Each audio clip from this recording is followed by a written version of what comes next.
Thank you. So I want to talk about kind of the state of the industry, but first let's just take a minute to catch up on what's going on with Candle Media, which now, from what you told me, you've made 11 acquisitions. 10 acquisitions and 1 minority investment in Westbrook. In Will Smith's company. That's a lot, and these right now have an estimated value of $4 billion, is that correct? Well, if you look at the enterprise value of all the businesses that we've invested in or acquired, it comes up a little above that, yeah. A little above that, we'll round it up. Okay, so I just want to run through the names of the companies. Hello Sunshine, that's Reese Witherspoon's company. Moonbug Entertainment, that's Coco Melon, home of Coco Melon. Hello Sunshine acquired Home Edit. There's an animation company called Little Angel. There's an NFT marketplace, Notables, because I didn't know they had acquired all these things. Exile Entertainment, Little Heroes, another NFT company. Attention, is it Attention or ATT? Yeah. Social media campaigns. And then Faraway Road, and then Will Smith's Westbrook. That's amazing. What are you doing? What am I doing? Yeah, what are you doing? Like, acquiring companies, obviously. Yeah.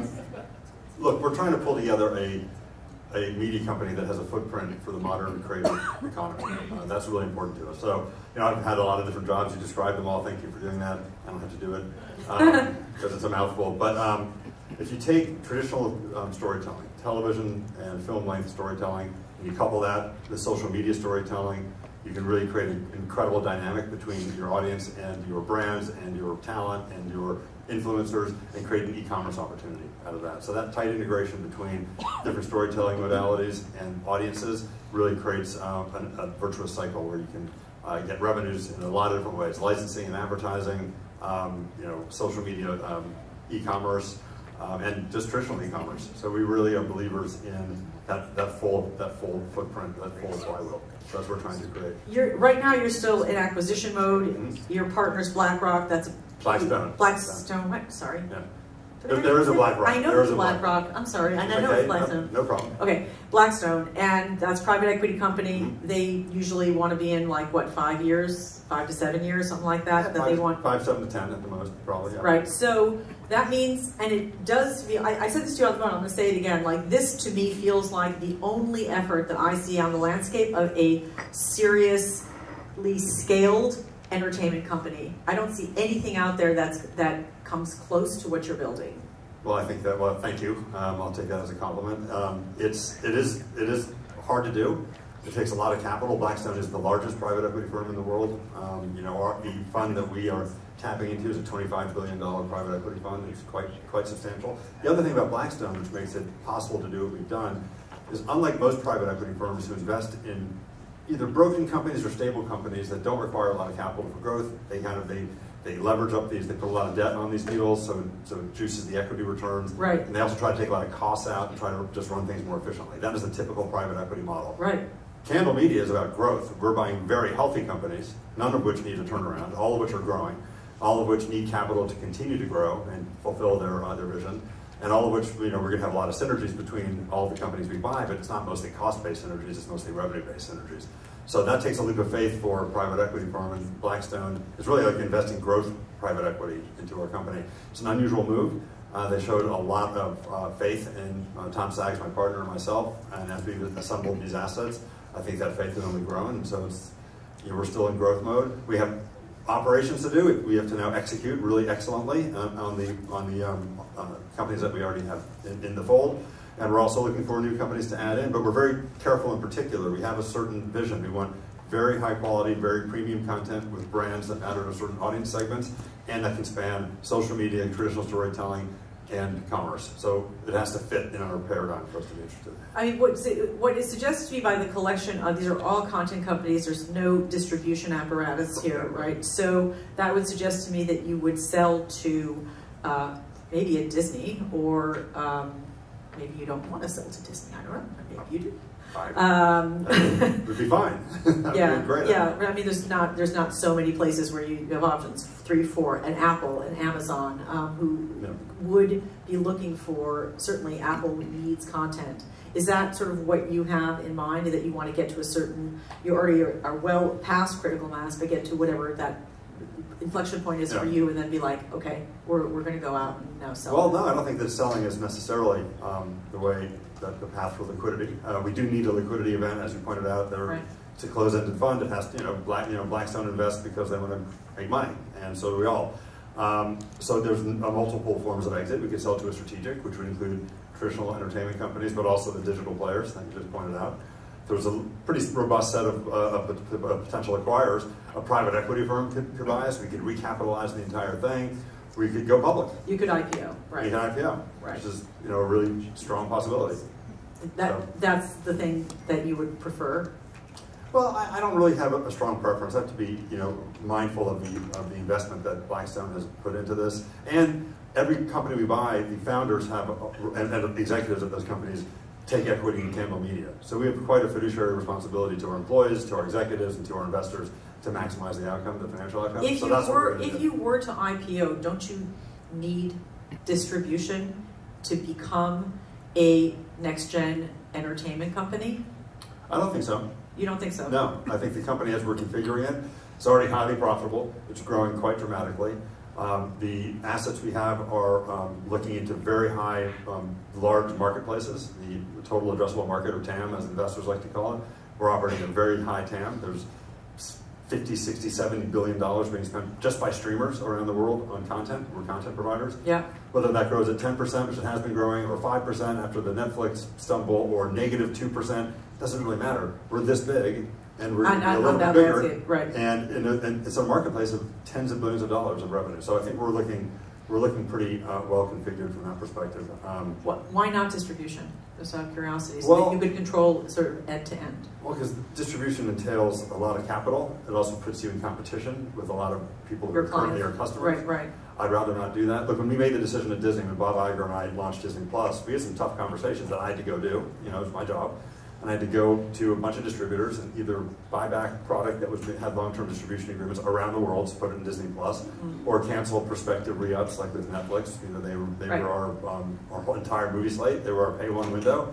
Had to sit down with Reed and Ted and tell them we're launching. We're about to start competing with you big time. Which they were really great about, by the way. They said, "What took you so long? This is inevitable. Good luck." Honestly, that's what Reed said.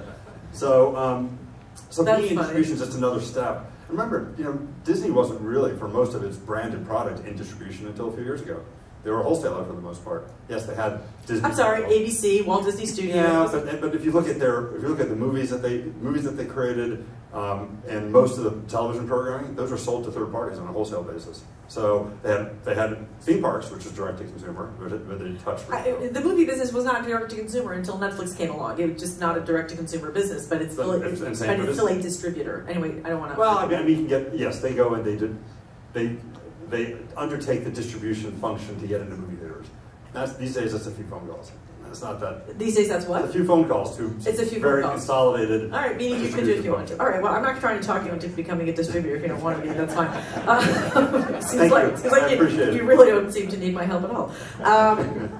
I can always use your help. If you want help, please do. Well, I'm definitely better as a friend than an enemy. That's for sure. We'll never be enemies. Never. That's never gonna happen. Okay. Let's turn. Thank you for all of that on Candle Media, and I will continue to skewer you on that. But really, I wanted to invite you to talk about kind of what, like, you uniquely have the experience and the perspective of, like, on the merger side, on the operational side, on the the DTC, direct to consumer side, and now building a company really from scratch by acquisition. My argument that I just made in my remarks is that change has become a permanent state in entertainment and media, and the pace of change seems to just get faster. I'd like to, if you agree or disagree, and like what is your perspective on that? Like how do you function in that environment? Yeah, I completely agree with that. By the way, the pace of change is more rapid than it ever has been, and I don't see a decrease in the acceleration of the pace of change. If you understand what I'm saying, so it will continue to get faster and faster. I totally agree, and it's inevitable. It's driven by technological innovation and consumer willingness to accept new forms of distribution or new ways to interact with entertainment, new forms of entertainment. Look at TikTok, which I was at briefly a couple of years ago. That's a brand new form of full screen vertical. Right, that's scaled up like immediately. That was the growth there was astonishing. So things are happening very fast. New forms of entertainment are being born. New consumer expectations are rising all the time. So the best thing to do, and this was kind of our, when we collected all those assets at Disney, all those brands, Marvel, Star Wars, Pixar, to add into the Disney brand that we already had, that was done very purposefully and without very much guesswork as to what would happen in the future. We were trying to set ourselves up to be future-proof. No matter how the business evolved, if you had strong brands and great creative execution and stories that needed to be told and heard, you're in good shape, no matter what happens in the industry. It could have evolved in a number of different ways, but we were kind of setting ourselves up at Disney to be in a really well-positioned strategically no matter what happened. I think that's important because you cannot predict the changes that are going to occur. If you did talk to Mark Zuckerberg 10 years ago and said, hey, there's a new Chinese company called TikTok that's going to eat your lunch. No way you would have believed that. Right. But yet it happened. And what's the next thing on the horizon? Be real, one of those things? We don't know. So the really important thing is to have brands, have consumer connection, and tell great stories. And if you do those things well, and you therefore create value for audiences, you'll get paid in some fashion. And that's, I feel very strongly about not trying to pinpoint predict the future because it's impossible. You can't do it. That's bracing. What do you think about streaming? What's going to happen in streaming? And right now, Netflix is kind of on their heels. And there's just too many people seem to think there's too many streaming companies, and Wall Street's not really liking the model, and everybody's going to advertising. And I think there's a headline this morning that Apple is actually looking at advertising. No, they were a long time foe of advertising, I would say. Look, advertising. So was Netflix. Yeah, so was Netflix. Agreed. I think that the Netflix stumble, I don't know, the last earnings call or 2 earnings calls ago, whatever that was, but there was a vast overreaction to that, in my opinion.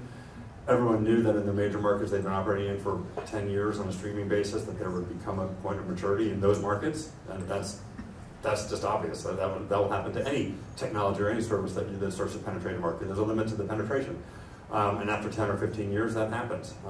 So the fact that in these major European and West and American markets that they weren't growing any further or were struggling for growth, that shouldn't have surprised people. They still have a lot of markets to penetrate, so they're still in the growth curves in many international markets. So I think that's where the growth will come from. I do think that there is room for a multiplicity of streamers in the world. I don't think that any of Disney, HBO Max, Netflix, Amazon Prime, Apple TV Plus, they're not going away, and they're going to be strong competitors. Even Paramount Plus, which if you'd asked me a year ago, was Paramount Plus a legitimate competitor on the global stage? I would have said probably not. I've been surprised actually. They've been doing much better than I would have thought a year ago. Do you think they should keep Showtime? Well, I think personally, having Showtime should emerge into Paramount Plus. I think, but I haven't really looked at it in depth. It's just a pretty shallow look at it. But why have 2 brands competing in the marketplace with similar programming? They're both high end. I don't know. I would probably combine them. Well, okay. So then HBO Max, I guess is going away, but it seems like it's all going to become Discovery Plus. Is that?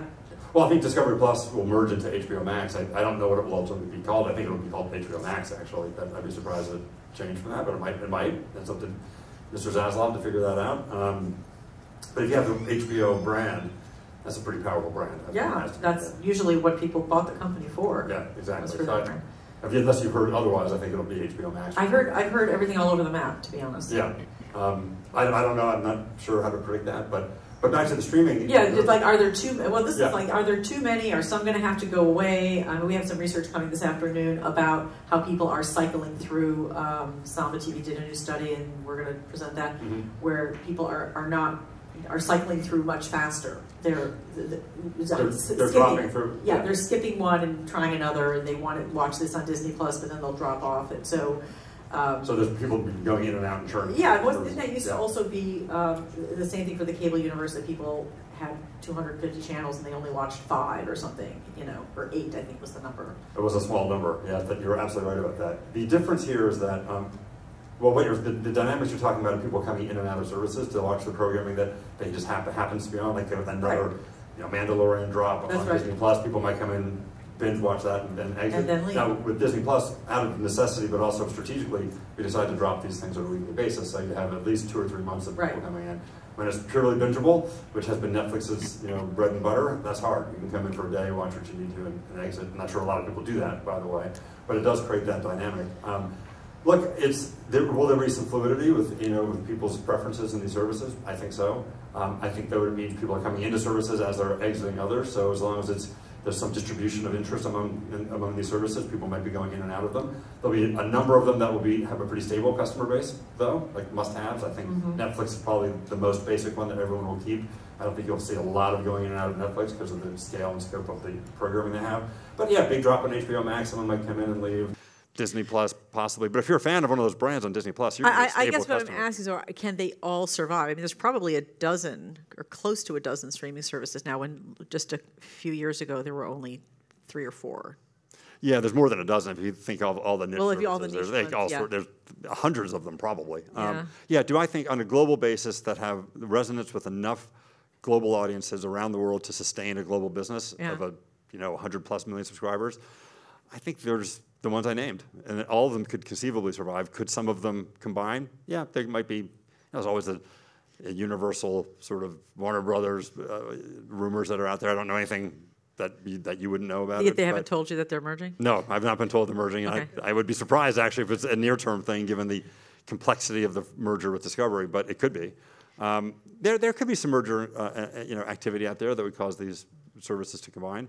Could there be, though, 5 or 6 global services that all are profitable and doing well? Yes, I think it could be that many. Yeah, but 5 or 6 is not much. It's not 12. It's not 12. Yes, exactly. Yeah, I agree. Well, let's talk about mergers in Wall Street. I mean, Wall Street has taken a hatchet to the values of a lot of, well, probably everything across the S&P, I suppose. Yeah, the stocks are down. But stocks are down. Yeah, I mean, the entertainment media companies are down more than the whole S&P. They're down a lot, 30%. Or more. Or more, yeah. What's your take on that? And does that concern you, or is Wall Street confused? Well, Wall Street overreacts often. Right. I mean, it's a dynamic system. It's not like there's one person who decides the market goes here or here, obviously. It's a marketplace. But the dynamics of it are prone to overshoot. So if something good happens, things go too high, and then they kind of come back down. And negative things, they go too low. They drop too much, and they come back. They revert to the norm at some point.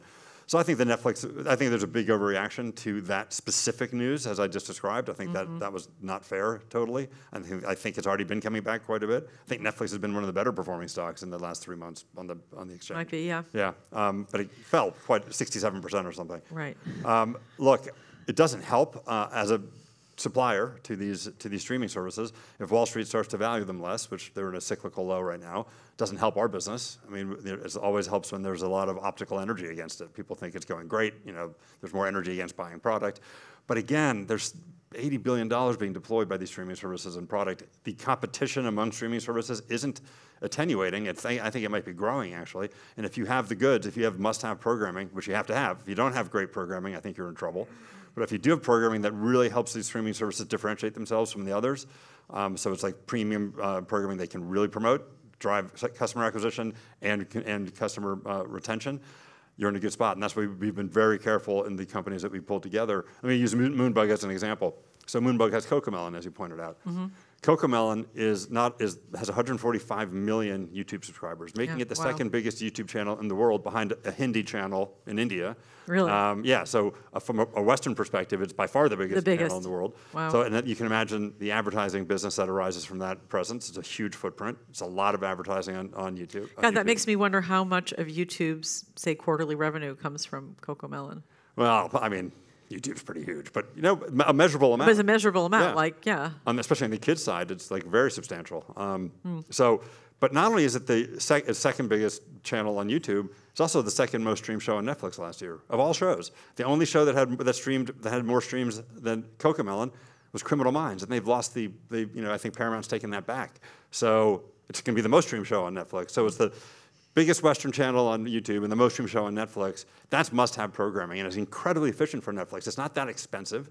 It's a kids' cartoon, which is, the production values aren't huge. It's nice, it looks good, and it has great storytelling, but it's not expensive. So it's very efficient for them. The customer retention from that, from their perspective, is enormous.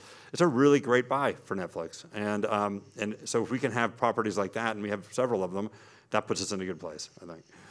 Yeah, that was a very good acquisition. I just want to mention, I'm gonna carve out 5 minutes for questions from the audience, if anybody wants to start thinking about it, because I'm going to go to that in a minute. I feel like I'm speed dating through every topic, but good. And I'm talking super fast, so are you? But that we're covering a lot here. Let's talk about social media. Yeah. You ran TikTok, which is still going gangbusters. It is.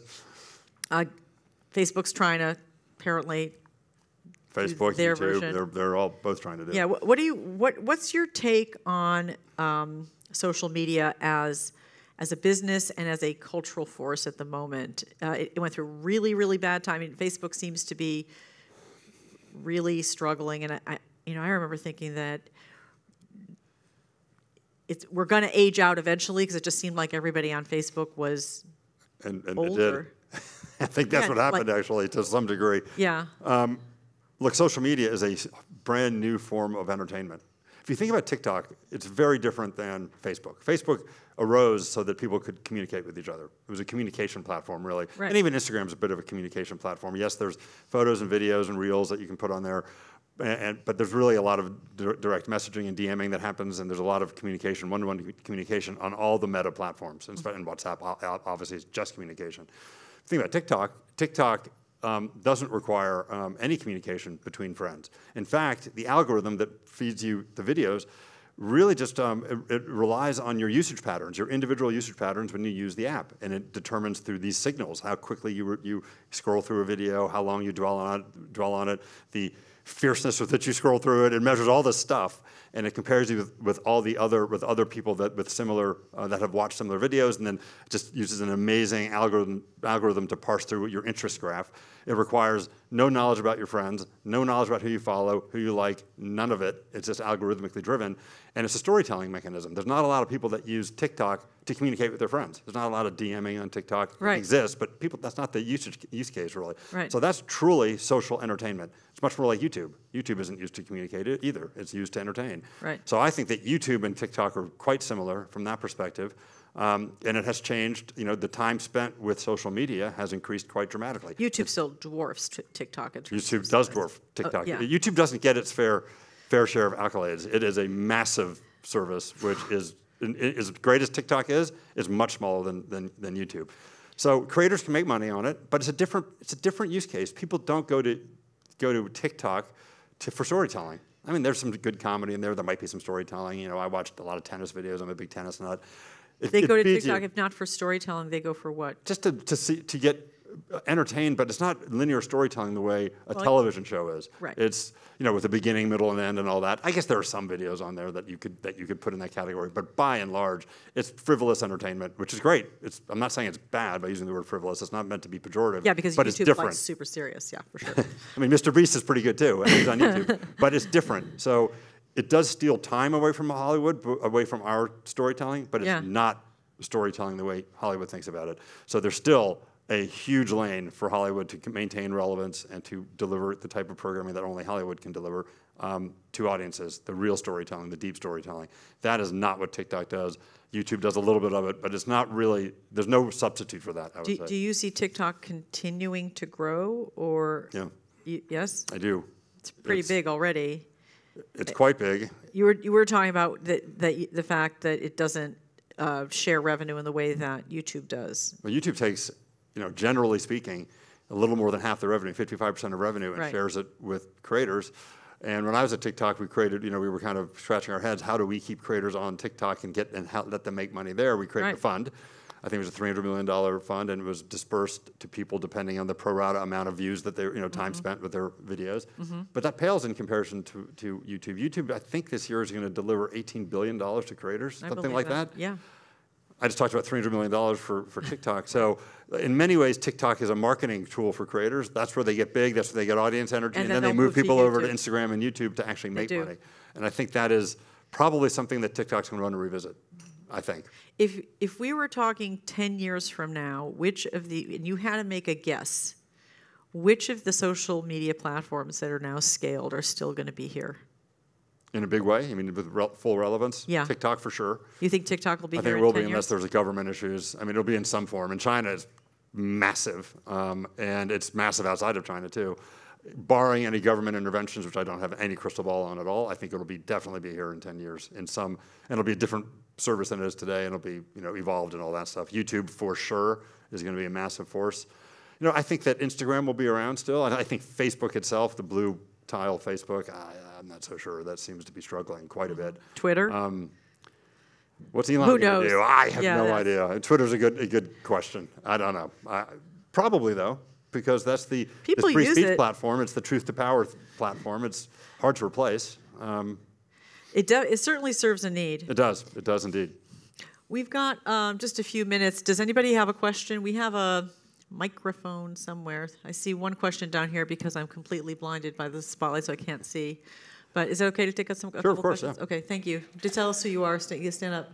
Hi, my name is Tom Leach. I'm the CEO of a upstart media company of 25 young, brilliant storytellers looking to have the convergence of storytelling and generating revenues not typically seen in the media industry. Okay, great. And I have looked at and love all of the major brands that you're buying in your portfolio, but I believe the value of Candle Media as a CPG company leveraging those brands versus a traditional media company is 10x. I believe CoComelon as a juice company, not as a licensee, but as leveraging it could be 5x from what a traditional media business is.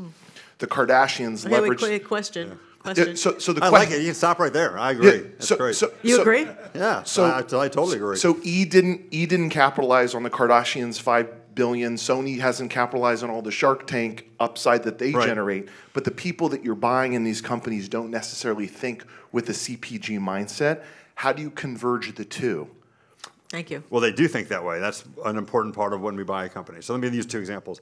When we sat down with Reese Witherspoon and Sarah Harden, who's the CEO of Hello Sunshine, I was talking. I was early in sort of the Candle Media thought process, and I was using the phrase content, tech, and commerce. That was sort of the plan, and it hasn't changed that much. Different terminology. And I saw Reese's face light up. We were on Zoom, and we were at our first management meeting. Wow, look at page 3 of my deck. It says content, commerce, and community. It was the exact same thing. By community, she meant social media. I called it tech. Right. The exact same vision, and very much about consumer products being part of what they do.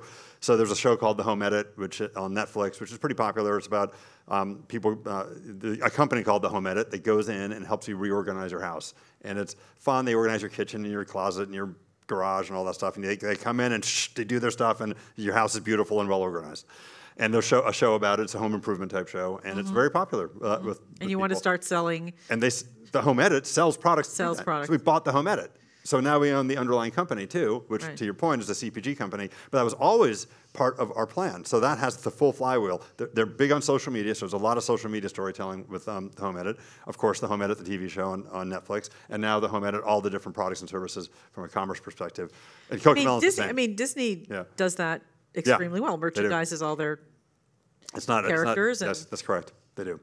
For us, it's going to be a major part. We're going to create new brands. The way one thing that we're going to do, like the Home Edit, we bought that brand, but you could easily contemplate another scenario where we develop a show, a concept that might be about something that has a big commerce component, and then we just invent the commerce component underneath it. So I think we're going to be doing a lot of that too.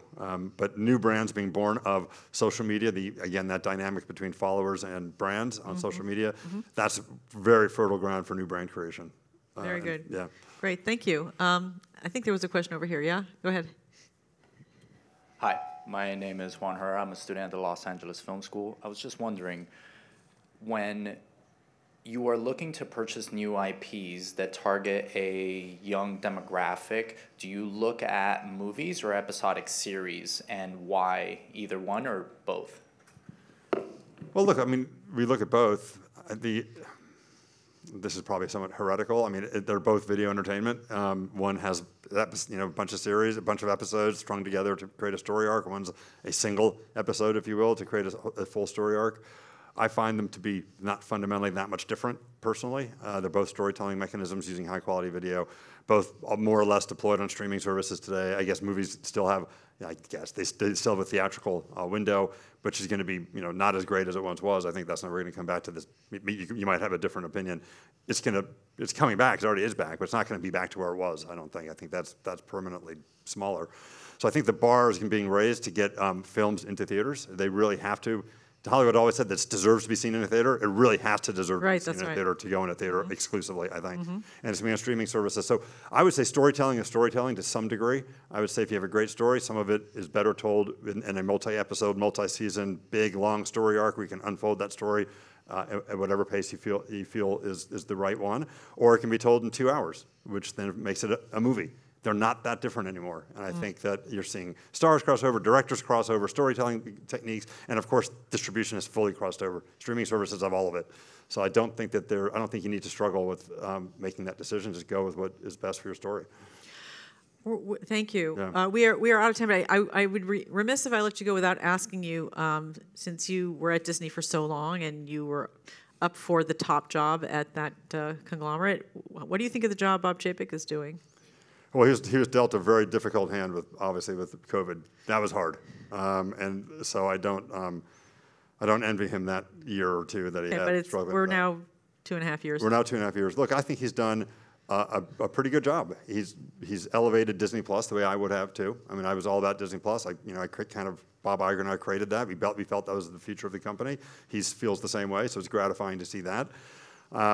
There's a whole thing with ESPN and ABC and how's that fit into the portfolio. Look, I think about Disney really in its essence.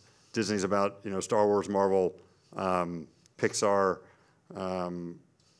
Disney, those big entertainment brands that really mean something. I think 21st Century Fox got us a lot of great storytelling capabilities too. I'm not sure that doesn't exist as a separate brand anymore. So you take the story capabilities that we pulled together, focus them on those brands, and I think if you saw Disney that was really focused that way, it would be a huge value creator. And I think as opposed to what? As opposed to still being in sports and being in ABC and all that stuff. I think just get out of TV, get out of sports. Well, TV is now streaming services. That is TV today. I would say. Right, but they still have linear TV. Yeah, I mean, I think linear TV is. It's hard to see a huge future for linear TV in entertainment programming. I don't think Quinta Brunson from Abbott Elementary would be really happy to hear you say that. But anyway.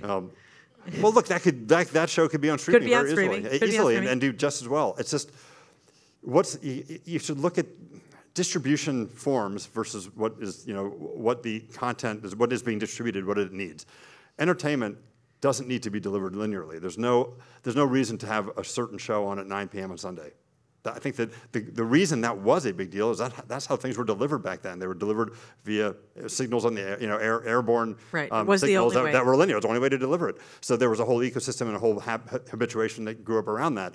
You can deliver entertainment now very easily, and the whole lead-in, lead-out argument. Audiences that watch one show have to lead that into the next.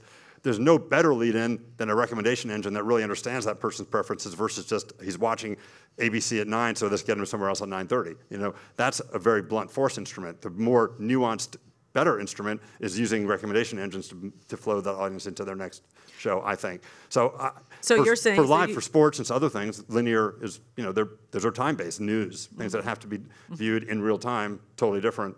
But for entertainment, there's no real-time need for that, I think. So you think Disney could do without ABC and could do it without ESPN? I think they could, yeah. I'm not sure they should or will, but they certainly could. If you ran Disney. Well, that's all. We'll leave that in the hypothetical, if you don't mind. Kevin Mayer, thank you so much for joining us at TheGrill. Thanks.